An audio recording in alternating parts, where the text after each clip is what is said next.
Hello, everyone, and welcome to Ful-on, your Fulham-centric football podcast. I'm your host, Ash Woolford. Joining me today for our Arsenal preview is AJ. How you doing? I'm alright. Mozza, how you doing, buddy? Yeah, with what we're about to talk about, fairly nonplussed, but other than that, I'm all right as well. Yeah, obviously we have just finished recording our Palace review, which was a painful one to record. It was so painful that Drew's decided he couldn't even face up to this Arsenal one.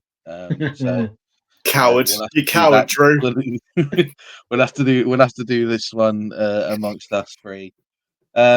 Big game coming up, obviously Tuesday night, just a couple of days after what would be a emotionally, physically draining FA Cup quarter-final loss against Crystal Palace.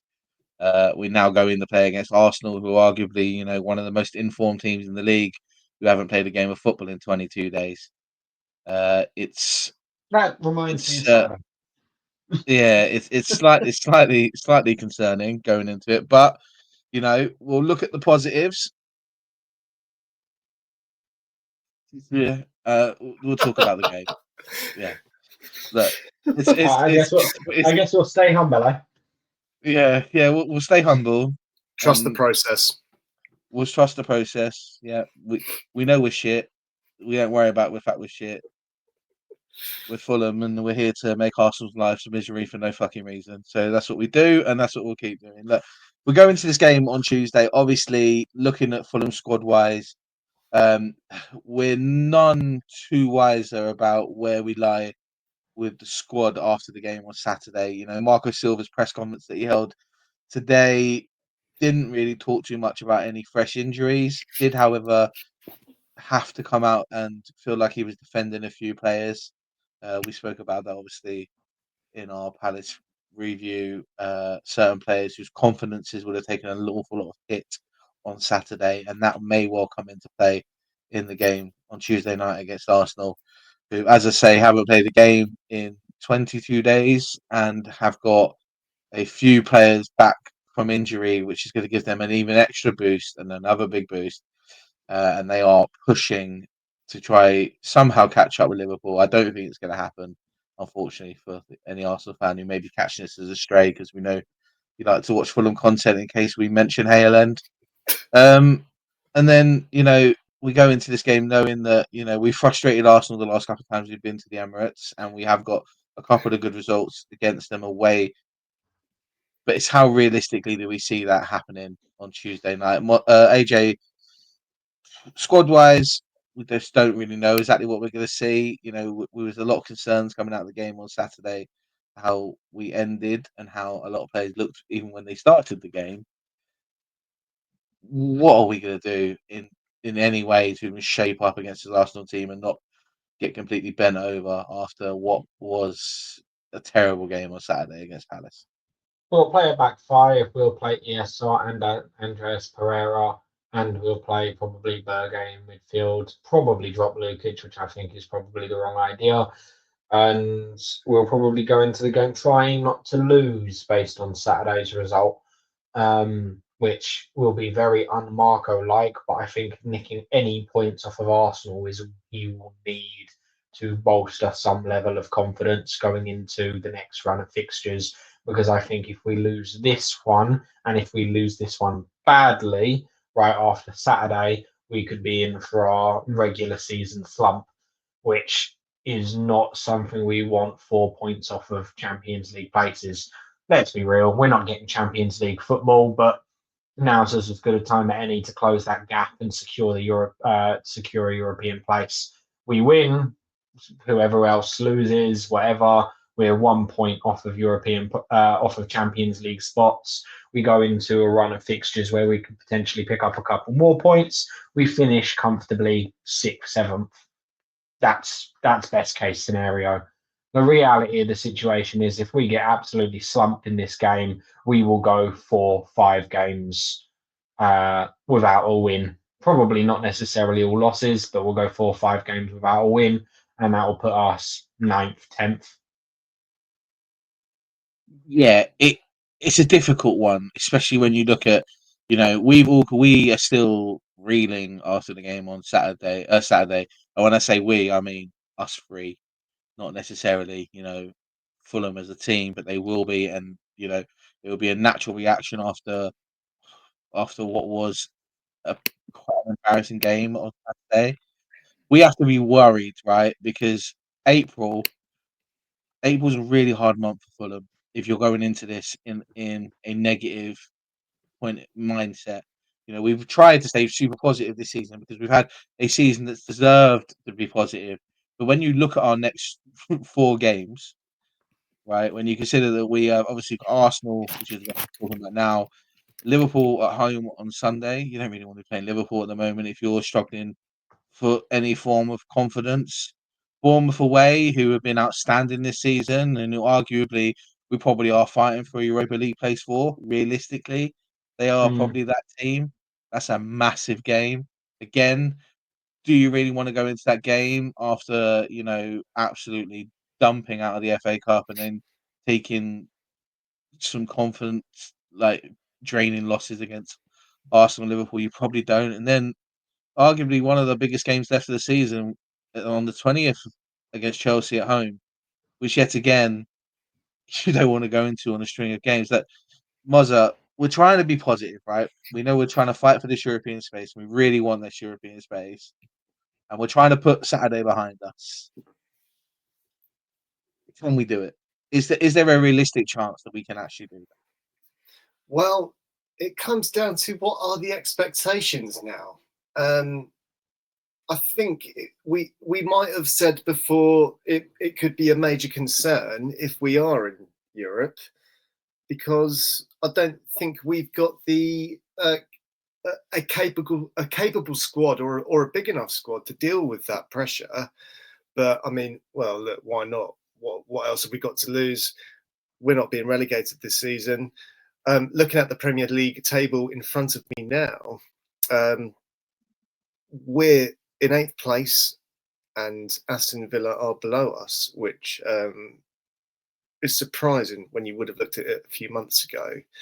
But it's still very tight between the from about 4th place to 12th in my personal opinion. And I agree with AJ. I wouldn't want to finish or have this the end of season slump, which is something that we seem to do. So I am still hopeful and optimistic that we can get into that potentially top 6 place. I won't hold my breath, and I don't think anyone should.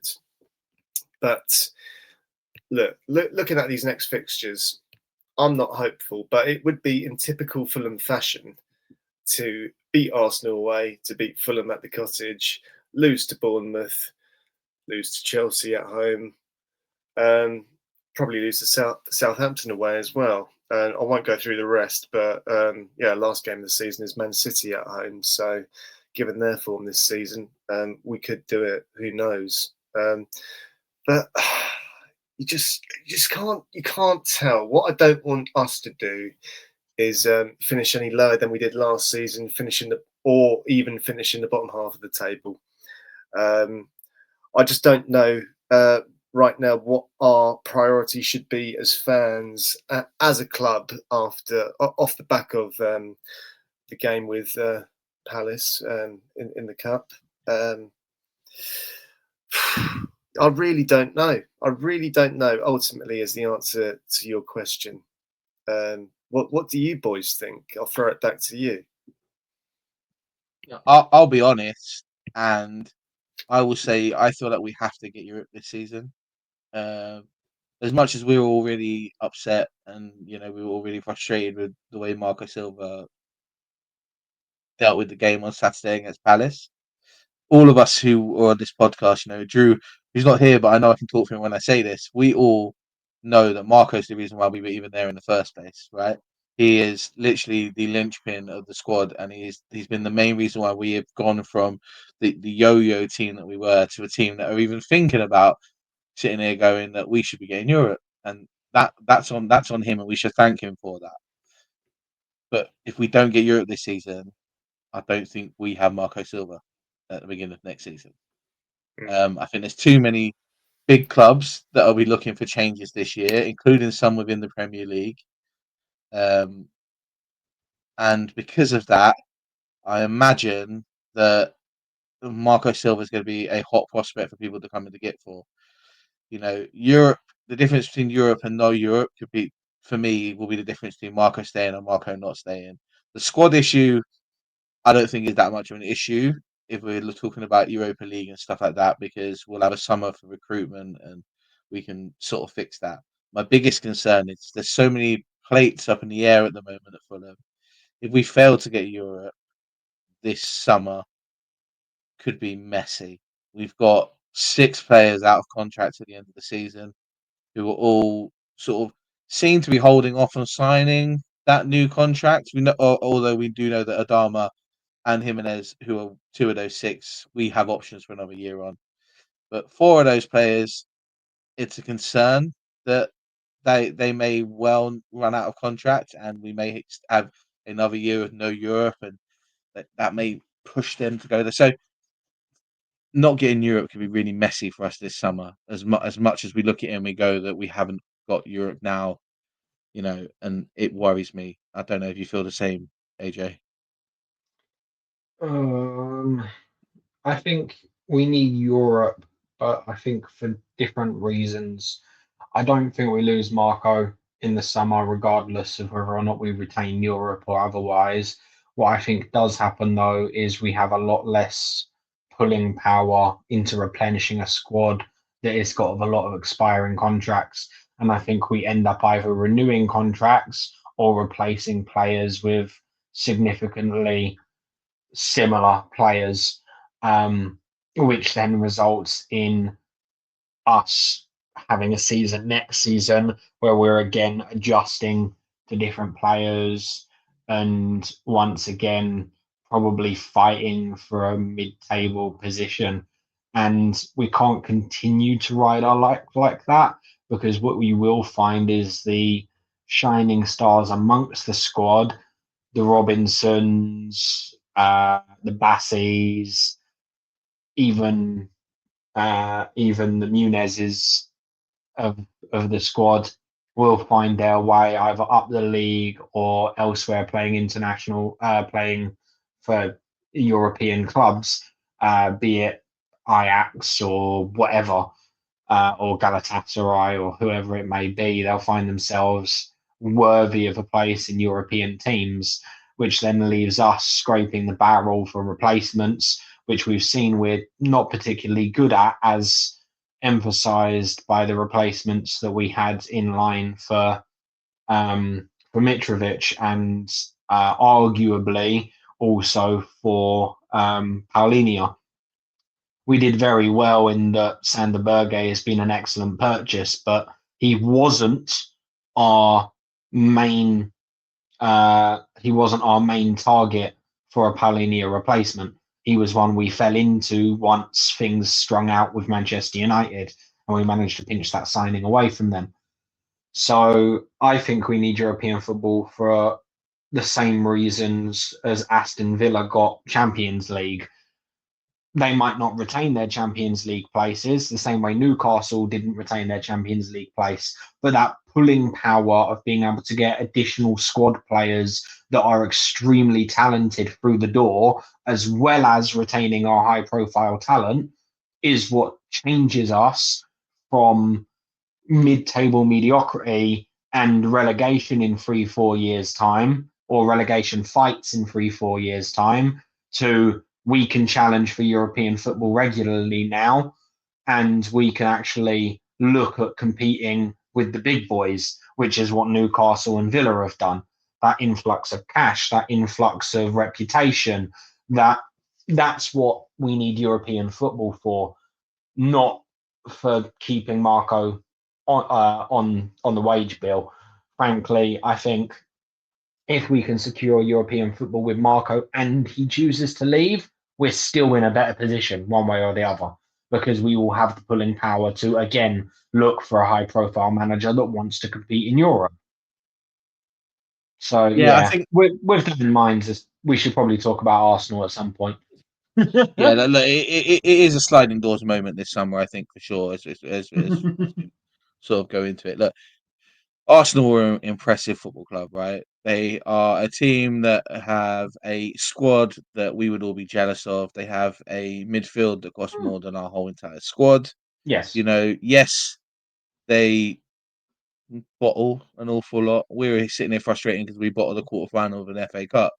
You know, they've bottled the league twice and somehow managed to be, yeah, exactly. And they've somehow managed to just constantly mess it up. You know, they are a football team that are extremely talented.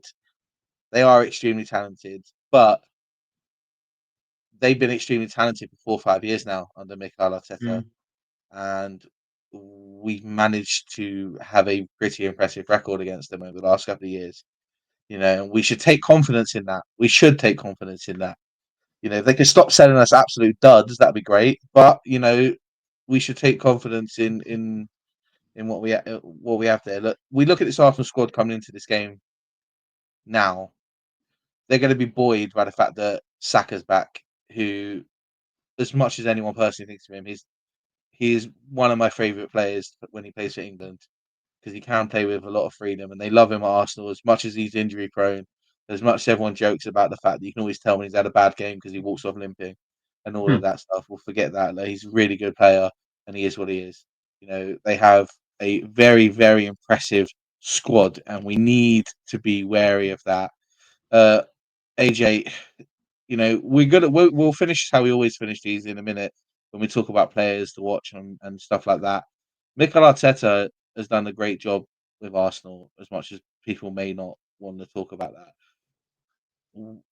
Where do you see a weakness in there that we may be able to exploit? Is it set up? Is it just that they often just have an absolute clangor? Because the days rest and stuff worries me too. I wonder whether or not, and this will probably come back to bite me in the arse, but is Arsenal just a case, and specifically under Mikel Arteta, is it just a case of Marco Silva has Arteta's number like Glasner has his? Like, is that what it is? Some managers are just very good against other managers, and we've seen it a few times. Ten Hag was fucking awful. He seemed to have Marco Silva's number every single time. It's just one of those situations. Sometimes it happens where tactically certain managers know how to best certain other managers. Is that just a case of Marco Silva knows how to get underneath Mikel Arteta's skin, knows how to play against Mikel Arteta's football? Is that what it is? Is that why we've done so well against them since both have been under the employment of their respective clubs? We'll find out tomorrow, I suppose. And it wouldn't shock me. I'm not expecting it, but it wouldn't shock me if we actually have a blinding performance and get a good result out of it. Because every time we do one of these podcasts, and every time we shit on our club, and every single fucking time we say they're going to lose, guess what fucking happens?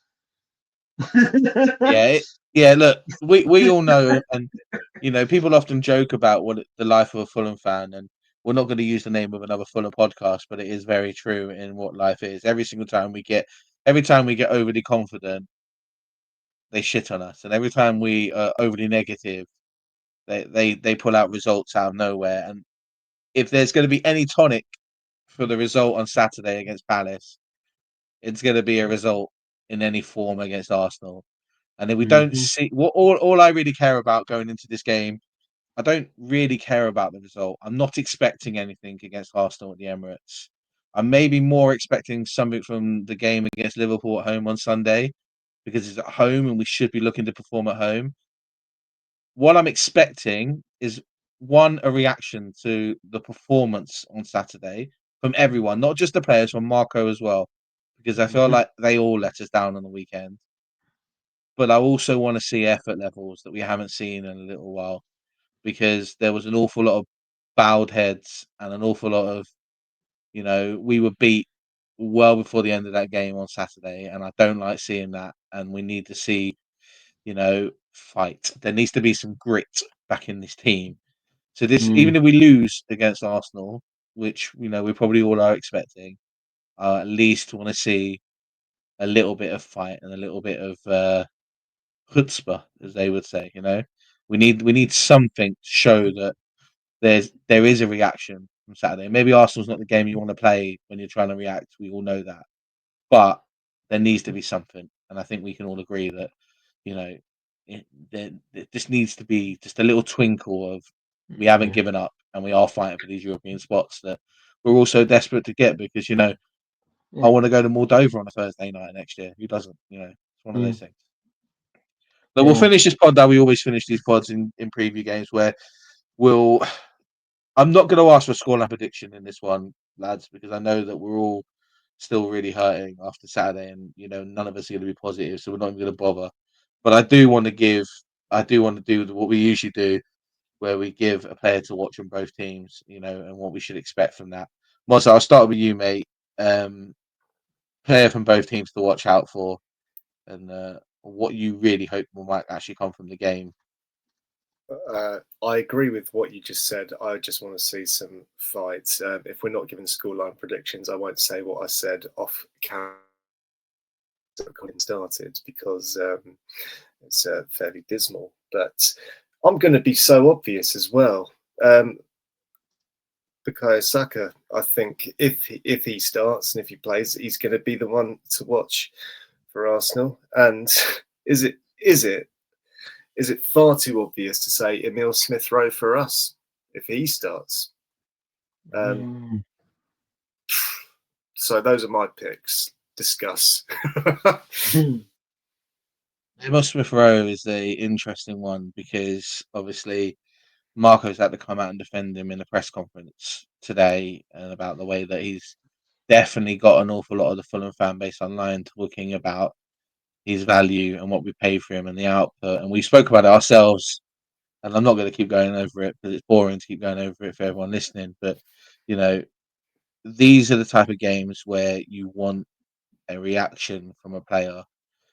And if there's ever going to be a game where he shows a little bit of cojones, it's going to be this one because he needs to. But I'll be surprised if he plays. I'm not gonna lie to you. I'll be very surprised if he's on the pitch. Definitely starting the game on Tuesday night.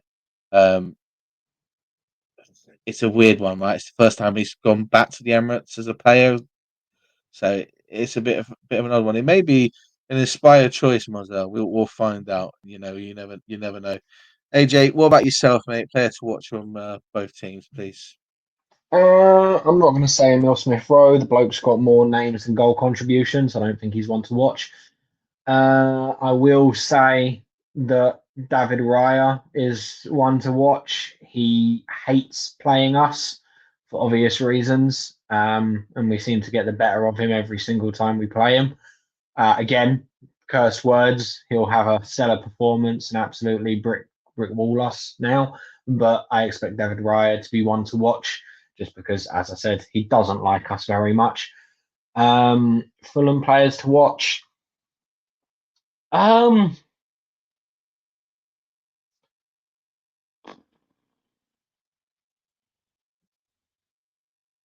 need to see an injection of energy, and I don't think that comes unless we make significant changes to the squad. Whether or not Marco's prepared to do that or not, I don't know. I'd suspect not. If Emile Smith-Rowe does start, it will be because Andreas played more minutes on Saturday, and it will be just a straight swap. But I want to see an injection of youthful pace on the wings. Give me Sessegnon, I fucking beg you. Please. Someone with some energy. Even give me Harrison Reed. Someone with just a fuck ton of energy that does not stop running.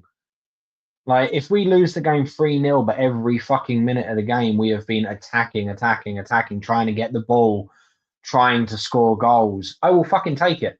I will. Pardon my repeated bad language, but this is what I need from the squads. Just an injection of some damn energy. I appreciate Willian trying to do what he does in the way he does it. He does try to be energetic, but when the rest of the squad is stagnant around you, it doesn't do much for you. We had a striker on the game on Saturday that in 90 minutes had 9 passes. That is not acceptable. Not when you've got 71% of the ball. And I don't expect that to be the case against Arsenal. So I want to see energy. Like, we can lose the game. I just want to see energy. So I need wholesale changes in the squad. So my player to watch will be Ryan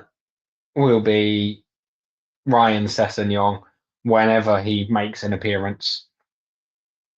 Yeah, it's not a bad shout. I think, Ryan was a bit unlucky on Saturday when he came on because he was put back at left back. And we all know, even from Marco speaking, he doesn't see him as a left back, and he was put there probably a bit more because he had no other option but to put him there because Robertson had to come off. It's an interesting I'm going to one, change the really. For me, formation, but that's a different conversation. yeah, yeah. Yeah, for me, I just want to. I've said it already. I just want to see a reaction from Saturday. Yeah. Just want to see a little bit of bottle. Cojones. I worry because the game at the Cottage early on in the season, when we were full of confidence and had a fully fit squad, we were lucky, I think, to get the draw against Arsenal early on in the season because every time they had a set piece, they looked like they were going to score. And because of that, Saliba's probably my player to watch, which is really uninspiring when you're talking about an Arsenal squad and how good they are. Because, my biggest frustration at the moment is the way that we're dealing and defending with certain moments. We saw 3 moments on Saturday where our defending really let us down. And if there's going to be a player that's going to pounce on a moment like that, it'll be him from a set piece.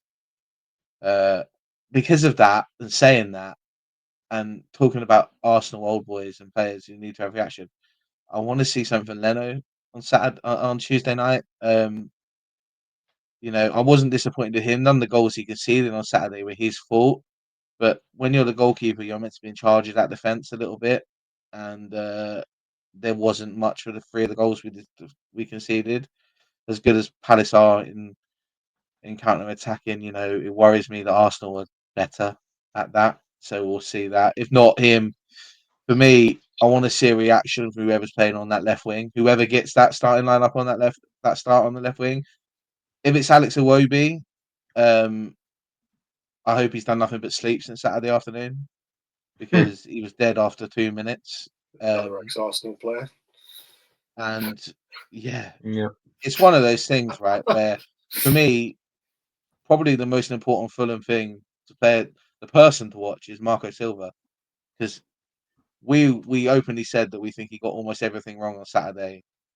He can lose this game against Arsenal on Tuesday and still get everything right, which is why it's important that he does that. And I think that's where it lies with me, really, is the result almost doesn't matter. It's the performance and showing a bit of positivity, if not for this game, to at least, show that, we are serious about potentially getting Europe this season. And, you can lose to Arsenal, you can lose to Liverpool, but you need to have So that some you're in the consistency. game. We have to show that we do mean a bit of business, because I think that's needed after Saturday. We're not going to finish this episode on a one of us trying to hold back tears like we had in the last episode, which we thank Mozza for anyway, because that was great. If you haven't watched the Palace review, we don't talk much about the actual game. Go back and watch it if you haven't watched it. It's more about what we did wrong and how we can rectify it. Go have a watch. It's quite lethargic for us to record it. Mozza will have you crying by the end of it. But we hope Genuine there's some reaction. positivity. Yeah, we hope there's some positivity that's come out of it, and we hope that the players take that into this game as well. Lads, thank you very much for joining me on this one. Big game against Arsenal tonight at the Emirates. We will hopefully see a result there. Everyone who has joined us over the last couple of weeks, thanks very much. We've had a little spike in subscribers, which has been great, but we still need more. So if you are watching this and you haven't subscribed, please do, because the more subscribers we have, the more Fulham fans we can reach. Another bit of good news is our Ful-on podcast shop is open on fulonpodcast.myshopify.com. Sorry. All t-shirts are now £17.50 after we got a little bit of a reduction from by one of our producers, which means great that we can now pass those savings on to you guys. So have a look, come join us. We'll see you after this game. We'll see you on Friday as we review this game, and then we'll also have another episode out as we preview the Liverpool game. Hopefully, in better moods than we are now, all still not reeling after Saturday's result. Other than that, and this is the only way we can do. So thank you very much for joining us, and come on, you Whites.